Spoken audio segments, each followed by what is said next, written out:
Hey everybody, this right here is the 2019 GMC Sierra AT4, and the AT4 specifically is one of many off-road packages available for half-ton pickup trucks these days. You have the Raptor, the Rebel, the TRD Pro. Every single brand has some type of off-road package, and generally off-road packages take away from capability. These trucks can't work quite as hard as their standard brethren, and that's what I'm here to test out. So first we're going to look at all the brands and we'll see how the towing and payload ratings stack up for these off-road trucks, and then we're going to go out in this Sierra specifically. I'm going to load it up right to max payload. 1,000 pounds are going in the bed, and we're going to see how this truck handles it. Let's go.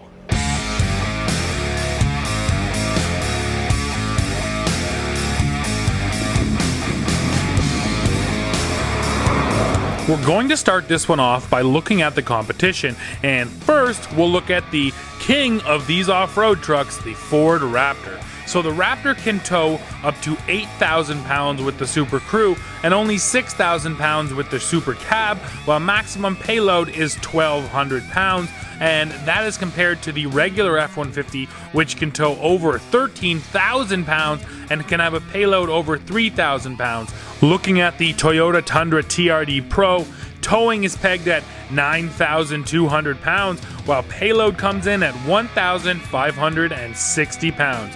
Now that tow rating is actually fairly close to the Tundra's top tow rating, just over 10,000 pounds, and the payload rating at 1,500 is respectable. The Ram Rebel comes away looking very good with a max tow rating of 11,340 pounds as a crew cab, and that same model gets a payload rating of 1,840 pounds. Looking at the quad cab, you get even better numbers out of the Rebel with 1,970 pounds of payload and 11,470 pounds of towing. And what about our truck, the GMC Sierra AT4? Tow ratings for this truck come in at 9,400 pounds, while payload comes in at 1,396 pounds, and we will be testing it real soon. Finally, the Nissan Titan Pro 4X. Now, this model gets a 9,230 pound tow capacity, not very far off the truck's max tow rating, while payload comes in at 1,610 pounds. So you can see that yes, these half-ton off-road trucks generally do give up some payload and towing to accommodate for the off-road gear, and some more than others. Like, look at the Raptor, and the Raptor is a good example of, you have probably the most extreme off-road package when it comes to the powertrain and suspension and tires of the bunch, but it also gets some of the worst payload and towing ratings because you're going so far towards the off-road. So this truck here, the AT4 and the Trail Boss, it's more of a middle of the road package where you don't go crazy hard into the off-road territory, and that means you can hold on to some of your payload and towing. So now let's take a look at this powertrain. That is the 6.2 liter naturally aspirated V8 from General Motors, and what's even cooler is right there, that breather right there, that's the performance air intake that becomes with the performance package.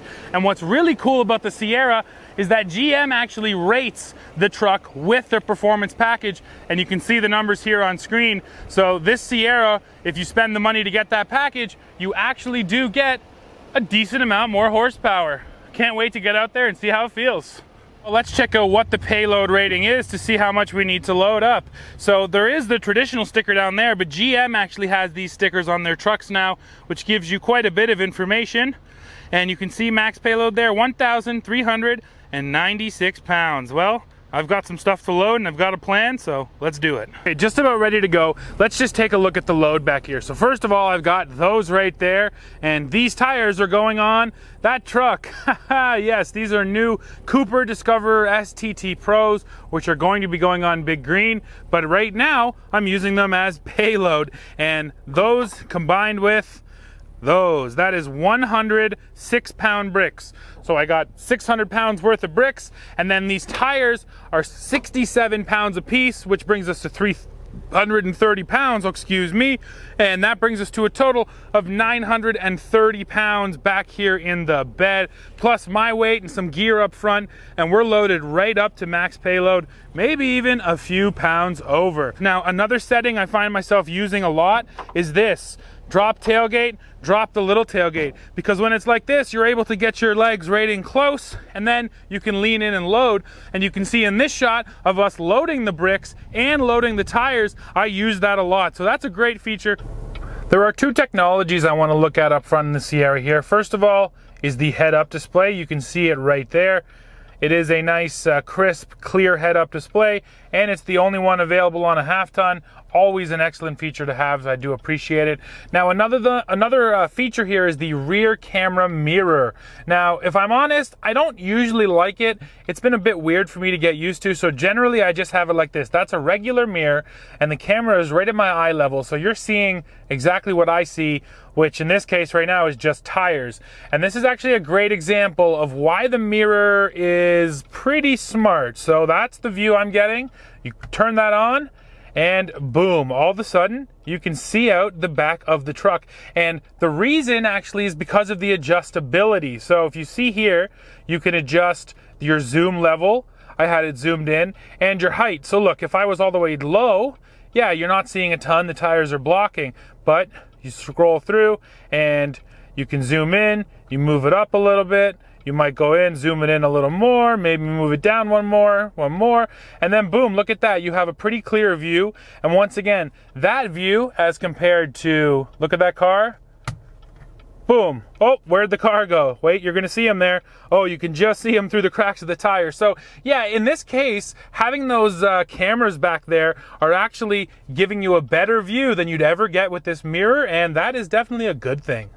With 1,300 pounds of payload on this truck, I was actually very surprised at how much suspension was left. Usually, once you're that close to the payload number, you end up bottoming the suspension out quite a bit, or it's just sitting right at the end of its travel, so the truck gets way stiffer. That just wasn't the case here in the AT4. Now, when it's empty, this truck is a little bit wallowy. It does sort of lean through the corners and, you know, kind of dives a little bit when you're braking, and that's because of the added suspension. You get the 2-inch lift, different shocks, a different tune on the leafs. Totally loaded up, this truck felt like it still had a decent amount more capability when it comes to payload. And if I owned this thing, I could see myself putting it to that limit regularly without even thinking twice.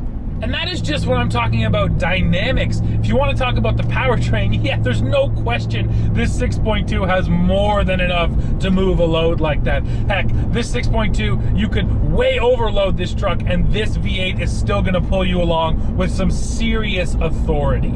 Now, having driven a lot of GM half-tons with the 6.2 liter V8, I do think I can feel the difference with this performance package. It just has a little bit more hit when it finally does downshift, and I've been running over train tracks like you'll see right here. There was actually still plenty of suspension left. So I think I got this point across, but let me drive it home. Sierra AT4, totally loaded up to the payload limit. It still feels pretty dang good. And then you might be asking, well, how is it off-road? Well, I didn't get the chance to take this AT4 up to my trails, but as you may have seen here on the channel, I did run the sister truck to this truck, the Silverado Trail Boss. So I can throw up a couple shots here, but the Trail Boss absolutely ate up my trails, ate up the mud, and really the key thing here are these Goodyear Wrangler Duratrack tires. Duratracks are honestly some of the most aggressive all-terrain tires you're gonna find on any pickup truck right out of the gate. They are definitely a noisier tire than just about any other AT you're gonna get, even the KO2s that come on the Raptor. I would say this is one of the noisiest all-terrains that comes on a truck as stock right out of the factory. It's not that bad, it's not nearly as bad as mud terrains, but something to keep in mind. But if you can live with a little bit of tire noise, these Duratracks really are decent all-terrain tires. the other aspect of this truck that is clearly ready for hard work is the bed. And I have to say that if you line up all the 2019 half tons, I think the GMs easily have the best beds. There's some really clever features back there. So first of all, the multi-pro tailgate, of course. Now that is exclusive to GMC, but I have it on good authority that it will be on Silverado soon. So you'll see here, not only did I load up to full payload today, I also, and this is as real world as it gets, I had to go help my grandmother move. I actually went there and took a load of stuff over to the Salvation Army for her to donate. Now you'll see here, loading up the multi-pro tailgate step was incredibly helpful. We had a big heavy desk that we were able to kind of put up on the step and then, you know, up the next level into the truck. So having that step was excellent. And not only do you have the multi-pro step, but you have the bumper steps too. So once the tailgate's down, both of those steps are available constantly. And when you're loading up quite a bit of stuff into the bed, they make a significant difference. And then once we were loaded and we were able to put the step away, the load stop came in absolutely handy because we had so much stuff loaded right to the end of that tailgate that we put the load stop up, and that really made sure that nothing was going anywhere. So all of those little features really do make a difference. And then the other one is how wide the bed walls are. GM made the bed walls 7 inches wider for 19, 3.5 inches on each side.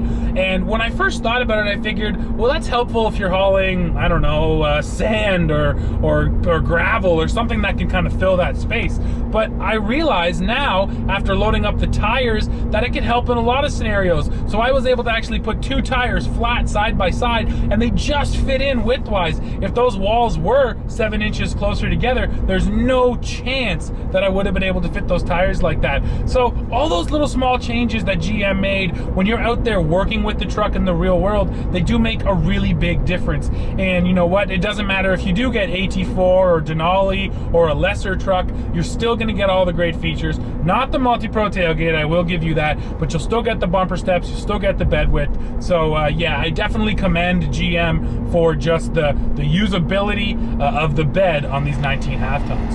Okay, now let's do the squat test. So we want to see how much the truck is squatting. Now, I did forget to actually measure the squat before the load went in. So right now it's loaded down, and a reminder, this is 930 pounds of payload back there.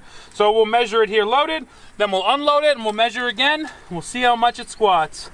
Right now we are sitting at 37 3/4 inches, exactly 37 3/4 inches. Directly in the center of the tire. The truck is not going to move. We're going to unload, and then we'll see how much it lifts back up. Let's do it.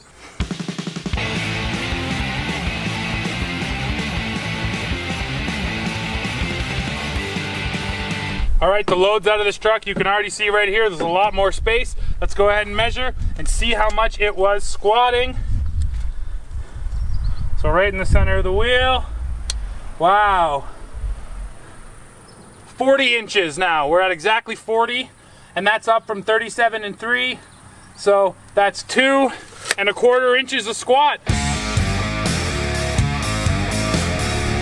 It's definitely true that every one of these off-road trucks is going to be a little different. So if you do plan on buying one and then working it hard, you should definitely go and test drive it. But with something like this AT4, I can confidently say that if you're looking for a truck that can still work hard, but also hit the trails and provide a bit of fun off-road, this is exactly the sort of package you want. It doesn't give up very much utility to provide quite a bit of off-road capability. So guys, that's it for this video. Make sure you go in the comments below, let me know what you think, leave a comment, hit the like button, hit the subscribe button, and then make sure you come right back here to the channel as we keep bringing you the latest news, views, and real world reviews. See you guys.